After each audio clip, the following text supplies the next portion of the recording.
Welcome to Shukla study point. आप सभी का स्वागत है आपके अपने YouTube channel Shukla study point में। मैं शिवम शुक्ला आप सभी दोस्तों का हार्दिक स्वागत करता हूं। आज के वीडियो के माध्यम से हम चर्चा करेंगे BA first semester examination 2022-23 ancient history के पेपर को मैं सॉल्व करने का प्रयास करूंगा। पॉलिटिकल हिस्ट्री ऑफ इंडिया, जिसमें आपको जो है शक और सातवाहन वंश, ठीक है, इससे लेकर के आप 550 एडी तक के इतिहास के बारे में जानेंगे। आपको बता दूं ये पेपर है डीडीयू यूनिवर्सिटी का, यानी दीनदयाल उपाध्याय गोरखपुर विश्वविद्यालय का यह पेपर है। इससे पहले एंशिएंट हिस्ट्री का पेपर 1 देखें, जो डीडीयू यूनिवर्सिटी है वो 2 पेपर करवाती, पेपर 1 और पेपर 2। पेपर 1 को जैसे आपको एंशिएंट हिस्ट्री का पेपर 1 है तो आपको AAC 102 लिखा हुआ मिलेगा, तो वो मतलब कि पेपर 1 है। AAC 103 ये आपका पेपर 2 जो है, पेपर 2 है, ठीक है, 103 AAC 103। तो इससे पहले AAC 102 का मैंने सॉल्व करवा दिया है। अब आज की वीडियो के माध्यम से AAC 103 का पेपर सॉल्व करवाने का प्रयास करेंगे। आइए देखते हैं कि क्या क्या प्रश्न पूछा गया था और उसके उत्तर क्या हो सकते हैं। पॉलिटिकल हिस्ट्री ऑफ इंडिया, ठीक है, इसके बारे में हमको चर्चा करनी है। देखिए CBCS मोड में परीक्षा आपकी हो रही है। क्वेश्चन पेपर आपका था, टाइम आपको 1 घंटे का दिया जाता है और अधिकतम अंक आपके 60 नंबर के हैं, ठीक है। आपसे प्रश्न मतलब कि यहाँ पर नोट कर रहा है कि पुस्तिका में 40 प्रश्न दिए गए हैं, सभी प्रश्न करने होंगे। प्रत्येक प्रश्न का जो अंक है वो 1.5 नंबर का है, यानी कि एक प्रश्न अगर आप सही करोगे तो 1.5 नंबर आपको मिलेगा। ये आपका निर्देश दिया हुआ है। हिंदी और अंग्रेजी दोनों भाषाओं में आपको पेपर दिखाई पड़ेगा, ठीक है। दोनों भाषाओं में आपको प्रश्न पत्र मिलेंगे, मतलब वो जो क्वेश्चंस होंगे दोनों भाषाओं में आपको लिखे हुए मिलेंगे। जो भी आप अच्छा फील करें उसमें आप आंसर दे सकते हैं, कोई दिक्कत की बात नहीं है।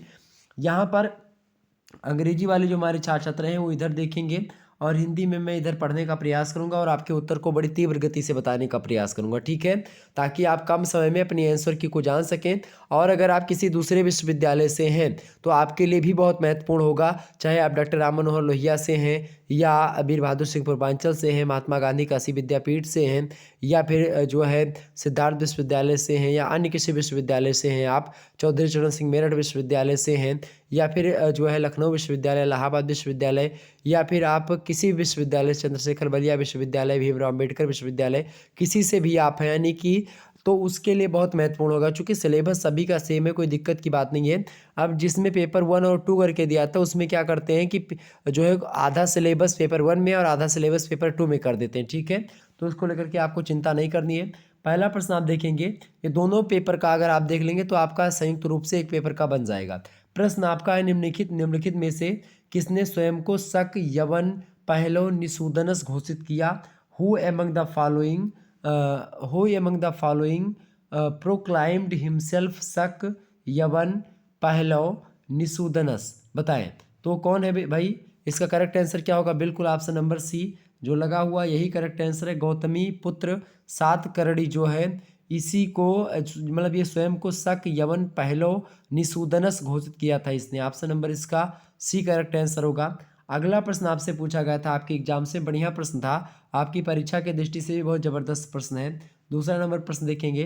प्रश्न है, निम्नलिखित में से किस राजवंश के शासक अपने मातृ नामों से लक्षित होते हैं? फटाफट से बताने का प्रयास करेंगे, ठीक है, बताएं। तो सातवाहन वंश की बात की है तो सातवाहन वंश में आप देखेंगे कि जो राजा होते थे, राजवंश के जो शासक हुआ करते थे वो मातृ नामों से लक्षित, जैसे कि गौतमी पुत्र सातकर्णी, ठीक है, गौतमी पुत्र सातकर्णी ये भी सातवाहन वंश का ही सबसे प्रतापी शासक था, तो इसीलिए इसकी माता जी का नाम आगे लगता था, ठीक है।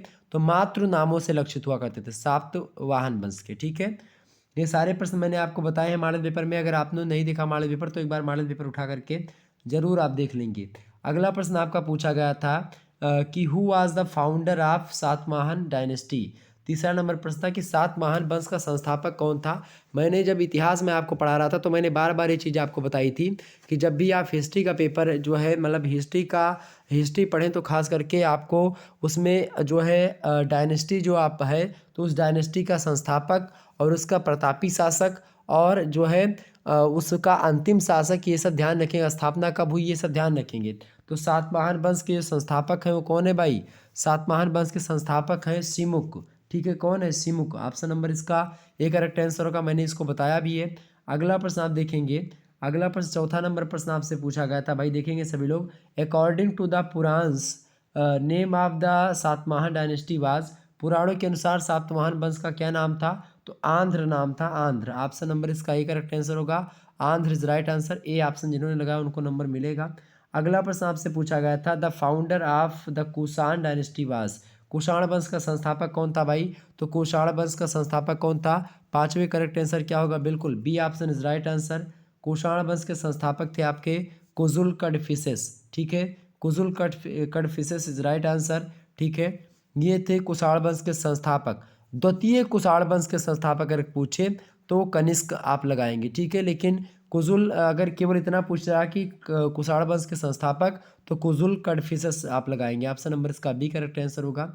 छठवां प्रश्न आप सभी लोग देखेंगे, कनिष्क प्रथम बिलीव्ड इन, यानी कनिष्क प्रथम विश्वास करता था भागवत धर्म में, शैव धर्म में, बौद्ध धर्म में या जैन धर्म में। जरूरी नहीं जो टिक लगा है वही आपका सही हो। ठीक है, ये बात ध्यान रखेंगे। इसका करेक्ट आंसर क्या होगा? Option number C Buddhism. ठीक है, ऑप्शन नंबर इसका सी करेक्ट आंसर होगा। सातवां नंबर प्रश्न आप देखेंगे, which sect was followed by Kharavela, यानी कि खारबेल किस मत का अनुयायी था? फटाफट से बताएंगे। तो खारवेल जो था, खारवेल, खारबेल जो अनुयायी, ये कलिंग का शासक है खारबेल, और ये अनुयायी किसका था भाई? शैव, सॉरी शैव गलत हो जाएगा आपका। इसका करेक्ट आंसर क्या होगा भाई? इसका करेक्ट आंसर होगा खारवेल जो था ये जो है जैन मत था, यानी कि जैन धर्म से बिलोंग करता था। ऑप्शन नंबर इसका ए करेक्ट आंसर होगा। A option is right answer. अगला प्रश्न आप देखेंगे, सातवें का ए ऑप्शन होगा। आठवां प्रश्न आपका दिया गया है। आठवां प्रश्न देखेंगे, what dynasty ruled Kalinga in the first century BC, यानी कि प्रथम शताब्दी ईसा पूर्व में कलिंग में शासन था। मतलब कलिंग में किसका शासन था? हर्यक वंश का, मौर्य वंश का या शुंग वंश का? तो प्रथम शताब्दी ईसा पूर्व में जो कलिंग पर शासन कर रहा था, वो शासन कौन कर रहा था भाई? शासन कर रहा था आपका यही क्या नाम है? खारवेल। और ये खारवेल जो किस वंश का था भाई? ये था आपका महामेघवाहन वंश का था। ऑप्शन नंबर इसका डी करेक्ट आंसर होगा। जिन छात्र छात्रों ने डी लगाया उनको नंबर मिलेगा। नौवां नंबर प्रश्न आपसे पूछा गया था, which king got constructed construction Sudarshan lake first, यानी किस राजा ने सर्वप्रथम सुदर्शन झील का निर्माण करवाया था? बताएं किसने करवाया था? चंद्रगुप्त मौर्य, रुद्रदामन या स्कंदगुप्त या फिर कनिष्क? फटाफट से बताने का प्रयास करेंगे। सबसे पहले सुदर्शन झील का निर्माण किसने करवाया था? तो किसने करवाया था भाई? चंद्रगुप्त मौर्य ने। ऑप्शन नंबर इसका ए करेक्ट आंसर होगा। Chandragupta Maurya is right answer. नौवीं का ए नंबर करेक्ट आंसर है। दसवां प्रश्न आपसे पूछा गया था, द फाउंडर ऑफ शक इरावाज, यानी शक संवत के संस्थापक कौन थे? शक संवत के संस्थापक थे भाई कौन थे? फटाफट से बताएंगे। शक संवत के संस्थापक थे कनिष्क। ऑप्शन नंबर इसका बी करेक्ट आंसर होगा। और कनिष्क ने 78 ईस्वी में, कब भाई? 78 ईस्वी में आप देखेंगे, 78 ईस्वी में जो है शक संवत की स्थापना करी थी। इसीलिए आपको बता दूं, जब शक संवत की बात आती है, ठीक है, तो उससे 78 घटाया जाता है। ठीक है, 78 जो है वर्ष आगे है जो शक संवत है। ठीक है, ये बात ध्यान रखेंगे। अगला प्रश्न आप देखेंगे, 11 नंबर प्रश्न है, which is the main sources of history of Kharavela, यानी खारबेल के इतिहास का मुख्य स्रोत क्या है? फटाफट से बताएंगे। जैन साहित्य, बौद्ध साहित्य, हाथी गुम्फा अभिलेख या फिर एक प्रकार से जो है अगला आपका लिखा है मौलिक स्रोत। ठीक है, मौखिक स्रोत, मौद्रिक स्रोत। करेक्ट आंसर क्या होगा इसका 11वें का? तो 11वें का करेक्ट आंसर होगा ऑप्शन नंबर आपका सी, हाथी गुम्फा अभिलेख जो है, हाथी गुम्फा इंस्क्रिप्शन, ये जो है सोर्स है किसका? खारवेल की हिस्ट्री को जो बताने के लिए। ठीक है, यानी खारवेल के इतिहास का मुख्य स्रोत क्या है? हाथी गुम्फा अभिलेख। ऑप्शन नंबर इसका सी करेक्ट आंसर होगा। अगला प्रश्न 12वां नंबर आप देखेंगे पूछा गया था। 12वां नंबर आपसे पूछा गया था, who was the ruler of Takshashila at the time of Alexander's इन्वेशन, Sikandar के आक्रमण के समय तक्षशिला का शासक कौन था? तो जब सिकंदर ने आक्रमण किया था तो उस समय आम्भी या आम्भिक कुमार बोला जाता है, तो वो शासक था, तो आम्भी लिखा हुआ करेक्ट आंसर ये होगा बी ऑप्शन। यानी सिकंदर के आक्रमण के समय तक्षशिला का शासक जो था वो आम्भी था। ऑप्शन नंबर इसका बी करेक्ट आंसर होगा 12वें का। अगला प्रश्न 13 नंबर प्रश्न आपसे पूछा गया था, Purushpur was the capital of the, यानी पुरुषपुर राजधानी थी। पुरुषपुर किसकी राजधानी थी भाई? 13वें करेक्ट आंसर क्या होगा? पुरुषपुर, या आज का जो पेशावर है ना उसी को पुरुषपुर कहते हैं। तो पुरुषपुर जो थी ये किसकी राजधानी थी भाई? ये राजधानी थी किसकी? ये राजधानी थी कुषाणों की। और कुषाणों में आप देखते हैं सबसे प्रतापी कौन है? कनिष्क। तो उसकी राजधानी थी आपकी पेशावर। ऑप्शन नंबर इसका डी करेक्ट आंसर होगा। तो 13वें का करेक्ट आंसर क्या होगा? Option number D. 14वां नंबर प्रश्न आपसे पूछा गया था, which Gupta ruler had defeated the Huns, यानी मतलब हून, ठीक है। बताएं किस गुप्त शासक ने हूणों को पराजित किया था। तो किसने पराजित किया था भाई हूणों को? हूणों को पराजित किया था स्कंद गुप्त ने। किसने पराजित किया था? स्कंद गुप्त ने। ऑप्शन नंबर इसका डी करेक्ट आंसर होगा। जिन्होंने डी लगाया उनको नंबर मिलेगा, 1.5 नंबर पूरे के पूरे। 15वां नंबर प्रश्न आपका आ चुका है। द टाइटल ऑफ एक ब्रह्मन, ठीक है, एक ब्रह्मन वाज यूज्ड फॉर, यानी एक ब्रह्मन की उपाधि किसके लिए प्रयुक्त की गई है? बताएं किसके लिए प्रयुक्त की गई भाई? तो ये प्रयुक्त की गई है गौतमी पुत्र सातकर्णी के लिए। ऑप्शन नंबर इसका ए करेक्ट आंसर होगा। सातवाहन वंश का सबसे प्रतापी शासक। ऑप्शन नंबर इसका ए करेक्ट आंसर होगा। 16वां नंबर प्रश्न देखेंगे। विच ईयर द शक संवत वाज इंट्रोड्यूस्ड, यानी शक संवत का आरंभ किस वर्ष हुआ था? तो जो है 78 ईसा पूर्व हुआ था, ठीक है, 78 ईसा पूर्व। वहाँ पर मैंने ईस्वी बोल दिया था ना। बता, एक मिनट रुकेंगे, एक मिनट रुकेंगे। शक संवत का आरंभ किस वर्ष हुआ था आपसे पूछ रहा है ना। तो 16 में करेक्ट आंसर क्या होगा? फटाफट से बताएंगे।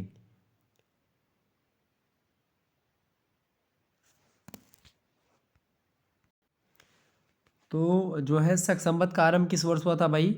ये हुआ था, ये गलत है, डी ईसा पूर्व। ये ईस्वी करेक्ट आंसर होगा। 78 ईस्वी आगे है। ऑप्शन नंबर इसका बी करेक्ट आंसर होगा। 78 AD, यानी कि 78 ईस्वी में शक संवत का आरंभ हुआ था। ऑप्शन नंबर इसका बी करेक्ट आंसर होगा। अगला प्रश्न आप देखेंगे। अगला प्रश्न 10वें नंबर, मतलब कि जो 10वां प्रश्न था उसी, अगर वो आपको पता था तो ये आप आसानी से कर सकते थे।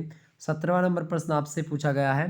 Fahien visited India during the region of, यानी फाहियान ने किस शासक के समय भारत की यात्रा करी थी? 17वें का करेक्ट आंसर क्या होगा? तो जब फाहियान आया था, फाहियान एक चीनी यात्री था, और ये पूछ रहा है आपसे कि उस समय भारत में शासन कौन कर रहा था, शासक कौन था जब जो है फाहियान आया था? तो उस समय शासन कर रहा था भाई चंद्रगुप्त द्वितीय, ठीक है। ऑप्शन नंबर इसका बी करेक्ट आंसर होगा। अगला प्रश्न देखेंगे। 18वां नंबर प्रश्न आपसे पूछा गया था। Who was the founder of Vakataka dynasty, Vakataka वंश का संस्थापक कौन था भाई? तो वाकाटक वंश का संस्थापक कौन था? वाकाटक वंश का संस्थापक था बिंद शक्ति। ऑप्शन नंबर इसका ए करेक्ट आंसर होगा। वाकाटक वंश की स्थापना जो करी गई थी कब? तो 255 ईस्वी में जो है वाकाटक वंश की स्थापना होती। कब? 255 AD में, ठीक है। और प्रसिद्ध शासक कौन है वाकाटक वंश के? प्रवरसेन है, ठीक है। आगे बढ़ते हैं। अगला प्रश्न आप देखेंगे। 19वां नंबर आपसे प्रश्न पूछा गया था। Which of the Magadh ruler was known as Ugrasen, यानी 19वां कह रहा है आपसे कि मगध के किस शासक के उग्रसेन के रूप में जाना जाता है, मतलब मगध के किस शासक को उग्रसेन के रूप में जाना जाता है? तो उग्रसेन, और किसका नाम था भाई? उग्रसेन नाम था किसका? उग्रसेन नाम था महापद्मनंद को उग्रसेन भी कहा जाता था। ऑप्शन नंबर इसका सी करेक्ट आंसर होगा। नंद वंश के संस्थापक कौन है भाई? देखिए, नंद वंश के संस्थापक कौन है, फटाफट से बताएंगे। तो नंद वंश का संस्थापक था महापद्मनंद ही, ठीक है। महापद्मनंद जो है ये खास करके नंद वंश का संस्थापक भी है, ठीक है। और इसके अलावा संस्थापना कब होती? 344 ईसा पूर्व में नंद वंश का संस्थापना होती है, ठीक है। आगे बढ़ते हैं। अगला प्रश्न आपसे 20वां नंबर पूछा गया था। The evidence of Greek invasion in India is, यानी मगध में यवन आक्रमण का साक्ष्य है। बताएं मगध में यवन आक्रमण का साक्ष्य क्या है भाई? इसका करेक्ट आंसर क्या होगा? ऑप्शन नंबर बी गार्गी संहिता, बिल्कुल करेक्ट आंसर। गार्गी संहिता के अलावा जो पतंजलि का महाभाष्य है उससे भी यवन आक्रमण का साक्ष्य मिलता है। इसके अलावा कालिदास की रचना है मालविकाग्निमित्रम, उससे भी जानकारी मिलती है। तो पतंजलि का महाभाष्य, कालिदास का मालविकाग्निमित्रम, और इसके अलावा गार्गी संहिता, ठीक है, इन सभी से जानकारी मिलती है यवन आक्रमण की। अगला प्रश्न आप देखेंगे। 21 नंबर प्रश्न आपका दिया हुआ है। Prabhavati Gupta was the daughter of, यानी प्रभावती गुप्ता पुत्री थी। किसकी पुत्री थी भाई? तो प्रभावती गुप्ता जी जो थी वो पुत्री थी चंद्रगुप्त द्वितीय की। ऑप्शन नंबर इसका बी करेक्ट आंसर होगा। जिन्होंने बी लगाया उनको नंबर मिलेगा। 22 नंबर प्रश्न आपसे पूछा गया था। In the Gupta period war and peace minister was known as, Gupta में मतलब गुप्त काल में युद्ध और शांति मंत्री को किस नाम से जाना जाता था? तो संधि विग्रहिक बोला जाता था उनको। ऑप्शन नंबर इसका बी करेक्ट आंसर होगा। अगला प्रश्न आप देखेंगे। 23 नंबर प्रश्न आपसे पूछा गया था। Sanskrit was the court language of, यानी संस्कृत राजभाषा थी। संस्कृत राजभाषा किसकी थी भाई? संस्कृत राजभाषा जो थी वो गुप्तों की, यानी गुप्त काल की जो भाषा थी वो संस्कृत थी, ठीक है। भाषा सुमुख्या मधुरा दिव्या गीर्वाण भारती तस्याहि मधुरम काव्यम तस्मादेपि सुभाषितम। तो संस्कृत भाषा जो है भाषाओं में मुख्य, मधुर एवं देववाणी कही जाती है और गुप्त काल की भाषा भी वही थी और गुप्त काल को जो है इतिहास का स्वर्ण काल भी कहा जाता है हर मामले में। अगला प्रश्न आपका, originally Kushan as were the जो है नेटिव ऑफ, यानी कुषाण मूलतः कहाँ के निवासी थे। तो कुषाण अगर मूल रूप से देखा जाए तो ये निवासी थे चाइना के। ठीक है, ऑप्शन नंबर इसका ए करेक्ट आंसर होगा। अगला प्रश्न 25 नंबर प्रश्न आपका आ चुका है, who among the following rulers is called Indian Napoleon. निम्नलिखित शासकों में से कौन भारतीय नेपोलियन कहा जाता है। तो भारतीय नेपोलियन किसको कहा जाता है भाई, भारतीय नेपोलियन कहा जाता है समुद्रगुप्त को। ऑप्शन नंबर इसका बी करेक्ट आंसर होगा। जिन्होंने बी लगाया उनको नंबर मिलेगा। 26 नंबर प्रश्न आपसे पूछा गया है, who is the author of Mudra Rakshas. 26 number बहुत इंपॉर्टेंट प्रश्न है, हमेशा आता है हर यूनिवर्सिटी में। मुद्रा राक्षस के लेखक कौन है भाई, विशाख दत्त जो है मुद्रा राक्षस के लेखक हैं। रट लीजिएगा, ऑप्शन नंबर इसका सी करेक्ट आंसर होगा। अगला प्रश्न आपसे हमेशा पूछा जाता है कि who was the author of Rajatarangini. ये हमेशा प्रश्न आता है, राज तरंगड़ी के लेखक कौन है। तो कल्हड़ ने लिखा है राज तरंगड़ी को। ऑप्शन नंबर इसका बी करेक्ट आंसर होगा, कल्हड़।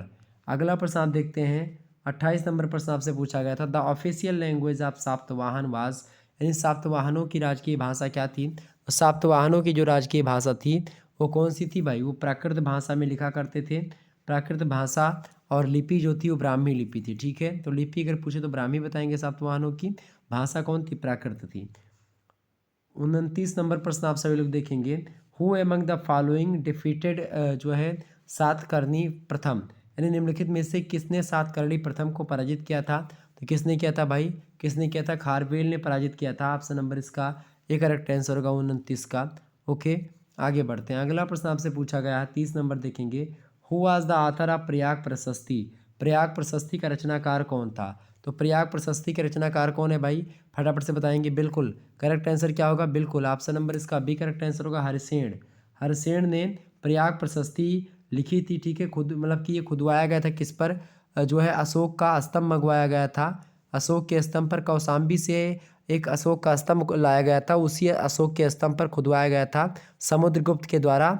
ठीक है, क्या खुदवाया गया था भाई, प्रयाग प्रशस्ति। और प्रयाग प्रशस्ति के लेखक कौन है, प्रयाग प्रशस्ति के लेखक है, रचनाकार हैं हरिसेन और समुद्रगुप्त के द्वारा कौशाम्बी से लाए गए अशोक स्तंभ पर इसको खुदवाया गया था। ठीक है, 370 ईस्वी की बात है। आगे बढ़ते हैं, अगला प्रश्न 31 नंबर प्रश्न आप देखेंगे। 31 नंबर प्रश्न है, the history of Prabhavati Gupta is based on.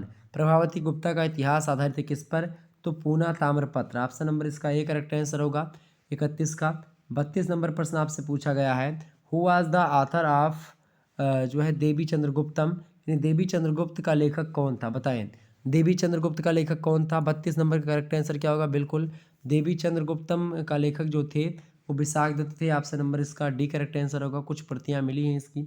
अगला प्रश्न देखेंगे, 33 नंबर प्रश्न है, the ruler of which dynasty introduced the Kshatrapa administrative system. किस वंश के शासकों ने क्षत्रप शासन प्रणाली प्रचलित थी। किस वंश के शासकों ने क्षत्रप शासन प्रणाली प्रचलित की भाई, किसने करी थी, किसने करी भाई, शकों ने। ऑप्शन नंबर इसका बिल्कुल ए करेक्ट आंसर होगा।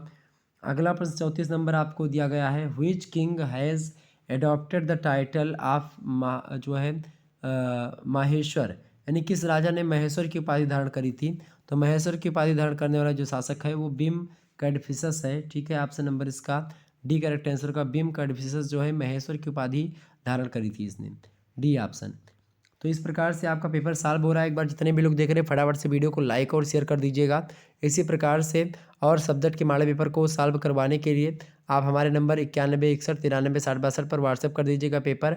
आपको नंबर क्या है, 91 61 93 60 62, जो भी पेपर आपका होगा इसी नंबर पर आप उसको सेंड कर दीजिएगा, या फिर जो भी पेपर आपका हो चुका उसको इस नंबर पर सेंड कर देंगे। आपके पेपर को जल्द से जल्द सॉल्व करवाने का प्रयास किया जाएगा। ओके, ध्यान रखेंगे। अगला प्रश्न आपसे 35 नंबर पूछा गया था, सोने की मुद्रा किसने पहली बार चलाई। तो सोने की मुद्रा यानी कि who introduce gold coins first, किसने सबसे पहले गोल्ड कॉइन्स से जो है इंट्रोड्यूस करवाया सबसे पहले, यानी किसने पहले मुद्रा चलवाई भाई। तो 35 का करेक्ट आंसर क्या होगा, बिल्कुल ए ऑप्शन, बिम कैडफिसस ने। ऑप्शन नंबर इसका ए करेक्ट आंसर होगा। 36 नंबर प्रश्न आप देखेंगे, हु वाज द महाक्षत्रप, यानी इनमें से कौन महाक्षत्रप था? तो महाक्षत्रप कौन था भाई? रुद्रदामन जो था ये महाक्षत्रप कहा जाता था। ऑप्शन नंबर इसका ए करेक्ट आंसर होगा। अगला प्रश्न आपका 37 नंबर प्रश्न देखेंगे। Kumaradevi was the queen of, Kumaradevi रानी थी, किसकी रानी थी कुमार देवी भाई? 37 का करेक्ट आंसर क्या होगा? ये भाई किसकी रानी थी? ये रानी थी जो है चंद्रगुप्त प्रथम की। चंद्रगुप्त प्रथम की रानी कौन थी? कुमार देवी थी। लिच्छवी की राजकुमारी थी ये। ओके, कुमार देवी। अगला प्रश्न आप देखेंगे 38 नंबर प्रश्न आपसे पूछा गया है। Name of the Gupta rulers was the first to issue silver coins, यानी उस गुप्त शासक का नाम बताइए जिसने सर्वप्रथम चांदी के सिक्के चलवाए। तो इसका करेक्ट आंसर होगा चंद्रगुप्त द्वितीय ने चलवाए थे। ऑप्शन नंबर इसका बी करेक्ट आंसर होगा। अगला प्रश्न आपसे पूछा जा रहा है, देखेंगे 39 नंबर प्रश्न आपसे पूछा गया था एग्जाम में कि who was the last ruler of गुप्त डायनेस्टी, गुप्त राजवंश का अंतिम शासक कौन था? तो ये क्वेश्चन ही आपका गलत है। मतलब ऑप्शन में एक यहाँ पर देखें कुमारगुप्त तृतीय, करेक्ट आंसर इसका होगा सी ऑप्शन। ठीक है, C option is right answer, Kumaragupta तृतीय यहाँ पर होना चाहिए। ये लास्ट शासक था कुमारगुप्त तृतीय जो है, ये लास्ट शासक था गुप्त राजवंश का। अगला प्रश्न 40 नंबर और लास्ट प्रश्न इस क्वेश्चन पेपर का कि in the Gupta inscription who has been called Lichchhavi दौहित्र, यानी गुप्त अभिलेखों में किसे लिच्छवी दौहित्र कहा गया है? लिच्छवी दौहित्र का मतलब होता है लिच्छवियों की पुत्री का पुत्र। तो लिच्छवियों की पुत्री का पुत्र कौन था भाई? लिच्छवियों की पुत्री का पुत्र जो था वो कौन था? वो आपका था समुद्रगुप्त। ठीक है, समुद्रगुप्त जो था ये लिच्छवियों की पुत्री का पुत्र था, यानी कुमार देवी का। ठीक है, ऑप्शन नंबर इसका बी करेक्ट आंसर होगा समुद्रगुप्त। ठीक है, समुद्रगुप्त ने 100 से अधिक युद्ध भी लड़ा था, ये बात आप ध्यान रखेंगे, और सारे के सारे युद्धों को जीता, यानी कि कुमार समुद्रगुप्त के एक भी युद्ध हारने का वर्णन किसी भी अभिलेख में नहीं मिलता है। ठीक है, ये बात ध्यान रखेंगे। तो इस प्रकार से आपका पेपर सॉल्व हो गया पूरा का पूरा। 40 क्वेश्चन मज़ेदार थे, बड़े अच्छे अच्छे प्रश्न थे जिसको मैंने सॉल्व करवाया आपके समक्ष, और इसी प्रकार से हर एक सब्जेक्ट का मैं सॉल्व करवाता हूँ। तो आप लोग ज़रूर जो है वीडियो को लाइक करें, चैनल पर नए हैं तो सब्सक्राइब कर लीजिए, क्योंकि सारे विश्वविद्यालयों का पेपर मैं सॉल्व करवाता हूँ। तो और सारे विश्वविद्यालय के सिलेबस को ध्यान में रखते हुए मैं हमारा मॉडल पेपर होता है, तो ये मत सोचिएगा कि हमारे लिए है, हमारे लिए नहीं है। ऑब्जेक्टिव और लिखित दोनों मॉडल पेपर मैं देता हूँ अपने चैनल पर। प्ले लिस्ट में हर एक सब्जेक्ट की वीडियो पड़ी हुई है, मॉडल पेपर पड़े हुए हैं, ऑब्जेक्टिव के भी लिखित के भी। आप हर एक सब्जेक्ट का मॉडल पेपर देख सकते हैं। अभी अगर आपकी परीक्षा नहीं हुई है या हो रही तो आप आसानी से देख करके अच्छे तरीके से अपनी तैयारी कर सकते हैं। बहुत बहुत धन्यवाद आप सभी का। और जितने भी क्वेश्चन पेपर मैं सॉल्व करवा रहा हूँ इन सभी को जरूर देखिएगा, क्योंकि ये क्वेश्चन पेपर जो हैं ये आपके लिए बहुत हेल्पफुल हो सकते हैं। धन्यवाद, मिलते हैं नेक्स्ट वीडियो में। आप सभी का बहुत बहुत धन्यवाद हमारे से जुड़ने के लिए। इसी प्रकार से अपना प्यार हमेशा बनाए रखिएगा। ओके, चलें भाई, बहुत बहुत धन्यवाद आप सभी का। एक बार वीडियो को लाइक और शेयर अवश्य कर दे, सभी लोगों से रिक्वेस्ट है। ठीक है, धन्यवाद।